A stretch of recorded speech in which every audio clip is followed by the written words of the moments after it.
Hi, this is Emily. Today let's talk about name spelling.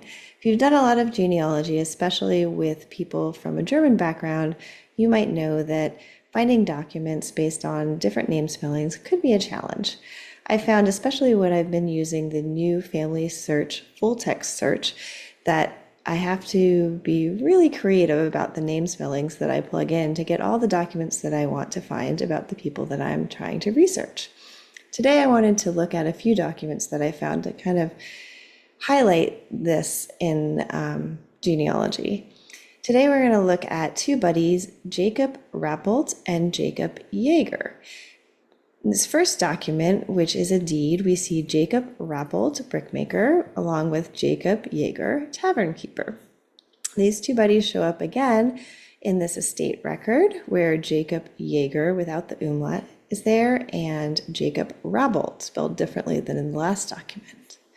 In a third document, these two men show up together as well. We have Jacob Rappold, spelled another way, brickmaker, and Jacob Jaeger, tavern keeper, both of the town of Reading.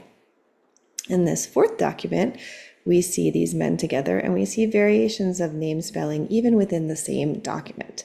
We have Jacob Rappold, spelled differently than the other documents, and then we have Jacob Jaeger and his wife Judith Jaeger, spelled differently than the other Jaeger. And up above we see Jacob Jaeger, spelled with a Y. So what we can see is that the variation of spelling, especially of these old German names, varies quite a bit depending on who was taking the dictation and writing the documents. Often these people were not writing their names themselves in the documents. It was someone who was listening to them speak out loud, and they were making their best guess as to how the name was spelled.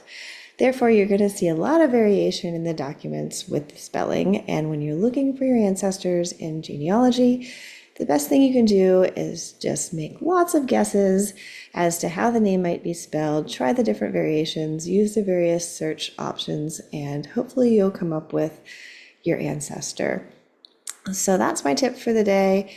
Just try lots of different variations. Don't get hung up on the right spelling because there probably wasn't one right way to spell it.